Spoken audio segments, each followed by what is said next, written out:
ناظرین، یہ ویڈیو ہماری فصلوں کی بڑھوتری کے لیے درکار عوامل سلسلہ کا حصہ سوئم ہے، اور اس کے چیپٹر یعنی کہ اس کا باب مٹی کی طبعی خصوصیات کا حصہ دوئم اس ویڈیو میں ہم اس موضوع کے بارے میں بات کریں گے۔ وہ ہے پانی جذب رکھنے کی صلاحیت۔ پانی جذب رکھنے کی صلاحیت کا انحصار جن عوامل پر ہوتا ہے وہ سوائل ٹیکسچر اور سوائل سٹرکچر ہے، جس کا ہم پہلے بھی ذکر کر چکے ہیں۔ اس کا مزید اس کی کلاسیفیکیشن کے حوالے سے وہ ایک تفصیل طلب موضوع ہے، جو اس کا ہم الگ سے ایک ویلاگ بنائیں گے۔ فی الحال اس کے لیے جو سب سے قیمتی انفارمیشن فارمروں کے لیے جاننا ضروری ہے کہ اچھی پیداوار کے لیے سب سے اہم صلاحیت پانی جذب رکھنے کی صلاحیت ہے، اور اگر یہ خوبی 0.5 انچ پر انچ سے کم ہو تو یہ مٹی روایتی طریقہ زراعت کے لیے غیر موزوں ثابت ہوتی ہے، اور کسان فصل کی حالت دیکھتے ہوئے زیادہ آبپاشی کرتا ہے، مگر پھر بھی فصل نفع بخش ثابت نہیں ہوتی۔ اس مسئلہ پر قابو پانے کے لیے روایتی طریقہ آبپاشی کے متبادل HEIC یعنی کہ ہائی ایفیشنسی ایریگیشن سسٹمز کا انتخاب بہت فائدہ مند ثابت ہو سکتا ہے۔ مٹی کی خصوصیات کی مناسبت سے ذرائع آبپاشی کا انتخاب منافع بخش زراعت کے لیے بہت ضروری ہے۔ نیکسٹ جس خوبی کے بارے میں ہم بات کریں گے وہ ہے نامیاتی مادہ کی مقدار۔ نامیاتی مادہ مٹی میں مختلف عناصر کے شامل ہونے سے بنتا ہے، مثلاً پودوں کی باقیات، خوردبینی جاندار اور خوردبینی جاندار کے گلنے سڑنے کے بعد نامیاتی مادہ بنتا ہے۔ جو باقیات ابھی گلنے سڑنے کے مرحلہ میں ہوں، اس حالت میں مادہ کو ایکٹیو میٹر کہتے ہیں، اور جب اس کے گلنے سڑنے کا عمل مکمل ہو جاتا ہے اور وہ مٹی کا مستقل طور پر حصہ بن جاتا ہے تو مادے کی اس حالت کو سٹیبل آرگینک میٹر کہتے ہیں، اور یہ ہی ہماری زمین یا مٹی کی پرماننٹ یا مستقل خوبی کا حصہ ہوتا ہے۔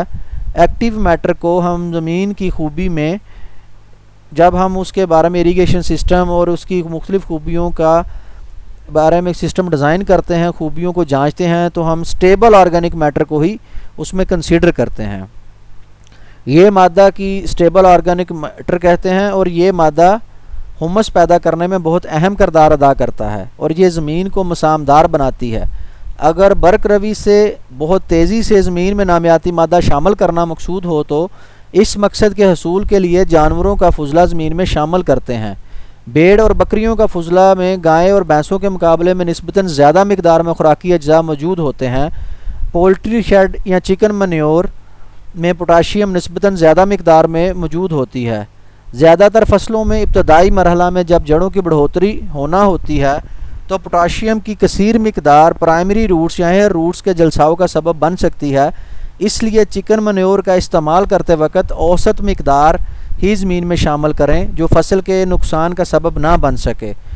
گائے، بھینس اور گھوڑوں کا فضلہ نائٹروجن، فاسفورس اور پوٹاشیم کے حوالے سے ایک متوازن نامیاتی مادہ کی قسم ہے۔ بھیڑ بکریوں کا فضلہ گائے، بھینس اور گھوڑوں کے فضلہ سے نسبتاً نائٹروجن کی زیادہ مقدار رکھتا ہے۔ کسی قسم کا بھی فضلہ فصل کی بجائی سے 3 یا 4 ہفتے پہلے کھیت میں ڈال کر مکس کر دیں اور آبپاشی کر دیں تاکہ خوراکی اجزاء آئندہ فصل کو یکساں میسر ہو سکیں۔ نامیاتی مادہ اپنے اندر موجود 30% نائٹروجن اور 60 سے 70% فاسفورس اور پوٹاشیم ہی پہلی فصل کو مہیا کر سکتا ہے۔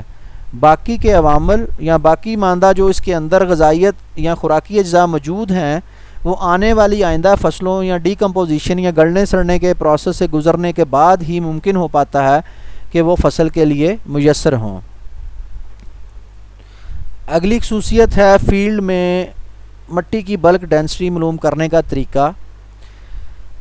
بیسیکلی یہ بائیں طرف کی تصویر میں آپ دیکھ رہے ہیں کہ ایک ٹرے ہے جو کہ ایک مخصوص ٹرے ہوتی ہے۔ اس میں جو دائرہ ہے اس میں سے آپ اپنی مرضی کے مطابق 5، 10 یا 15 سینٹی میٹر اپنی سوائل کی خصوصیت کے مطابق اس میں سے 10 سینٹی میٹر کی ڈیپتھ تک اس میں سے مٹی نکال کر ٹرے میں اکٹھی کر لیں، اور بعد میں مٹی کے اس سوراخ میں ایک شاپر رکھیں، یعنی کہ ایک انسولیشن لیئر رکھیں۔ جو آپ پلاسٹک کی شیٹ، پولی تھین کی شیٹ استعمال کریں گے وہ انتہائی نرم ہونی چاہیے تاکہ وہ پانی کی دباؤ سے آسانی سے مٹی کے قریب جا سکے. اور آپ کا اندازہ یا آپ کا جو یہ ٹیسٹ معلوم کرنے کے لیے بلک ڈینسٹی معلوم کرنے کے لیے آپ ایکسپیریمنٹ کر رہے ہیں اس میں ویریشن کم سے کم ہو. یعنی کہ جو پولی تھین شیٹ آپ استعمال کریں گے وہ انتہائی نرم ہونی چاہیے جو کہ پانی کے دباؤ سے آسانی سے مٹی کے جو گڑھا ہے اس کی شیپ اختیار کر لے. یہ مٹی آپ باہر نکالیں اور آپ اس گھڑے کے اندر وہ پولی تھین کی شیٹ رکھیں اور اس کو پانی سے بھر دیں. اس کے بعد جو پانی کی مقدار اس گھڑے میں محفوظ ہوگی اس کو میئرنگ سلنڈر سے آپ اس کی پیمائش کر لیں جس سے آپ کا گھڑے کا والیوم آپ کے سامنے آ جائے گا.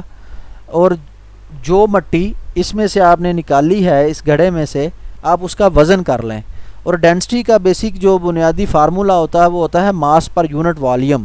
یعنی کہ مٹی کا جتنا وزن ہے اور جتنا اس کا والیوم ہے اس کو فارمولے سے آپ اس کی کیلکولیشن مکمل کر لیں تو آپ کے سامنے ایک آپ کی مٹی کی خصوصیت جو ہے کہ بلک ڈینسٹی آپ کے کھیت کی کتنی ہے وہ آپ کے سامنے آ جائے گی. یہ تجربہ کرتے ہوئے اس چیز کا خاص خیال رکھیں کہ کلٹیویٹڈ سوائل کے اوپر آپ نے یہ ایکسپیریمنٹ نہیں کرنا. اگر آپ اپنی کھیت کی ٹاپ لیئر تیار کر چکے ہیں کلٹیویٹ کر چکے ہیں تو آپ اس میں سے تیار شدہ مٹی کو سطح سے ہٹا دیں اور جہاں پر آپ وہ لیئر تک پہنچ جائیں اس طے تک پہنچ جائیں جہاں پر ہل نے اپنا کام نہیں کر سکا وہاں پر آپ یہ ایکسپیریمنٹ کریں تو آپ کی جڑوں کی بڑھوتری میں آپ کا کھیت کی مٹی رکاوٹ کا باعث تو نہیں بن رہی. اس چیز کا اندازہ آپ اس سے لگا سکتے ہیں. دوسرا آپ کی مٹی یا کھیت کے اندر کس تعداد میں مساموں کی تعداد کتنی ہے اور وہ پانی کو کتنا اپنے اندر جذب رکھ سکتی ہے. اس خصوصیت کو ایک مثال کی مدد سے سمجھنے کی کوشش کرتے ہیں کہ اگر آپ 1 کلو لوہا اور 1 کلو روئی کا موازنہ کریں تو حجم یا لوہا کم اور روئی زیادہ ہوتی ہے. یعنی کہ لوہے کا حجم کم ہوگا اور روئی کا حجم یا والیوم زیادہ ہوگا. اور اگر روئی کو دباتے جائیں تو وہ اس وقت تک دبتی جائے گی جب تک اس میں ہوا کا مکمل اخراج نہ ہو جائے جبکہ لوہا مسامدار نہیں ہوتا اور اس لیے دبانے پر بھی نہیں دبتا. اس نظریہ کو ذہن میں رکھتے ہوئے مٹی کی اس خوبی کو سمجھا جا سکتا ہے. اگر کثافت یا ڈینسٹی زیادہ ہوگی تو مساموں کی مقدار کم ہوگی. اسی طرح اگر کثافت کم ہو تو مساموں کی مقدار زیادہ ہوگی.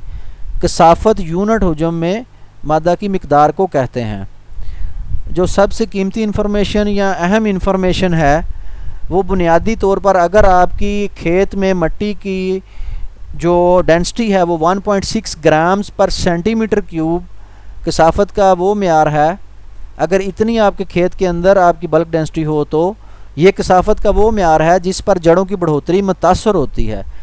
جبکہ اگر آپ کے کھیت میں ڈینسٹی کی مقدار 1.33 گرام پر سینٹی میٹر کیوب کے معیار پر ہو تو یہ کثافت کا وہ معیار ہے جس پر جڑوں کی بڑھوتری پر کم منفی اثرات مرتب ہوتے ہیں.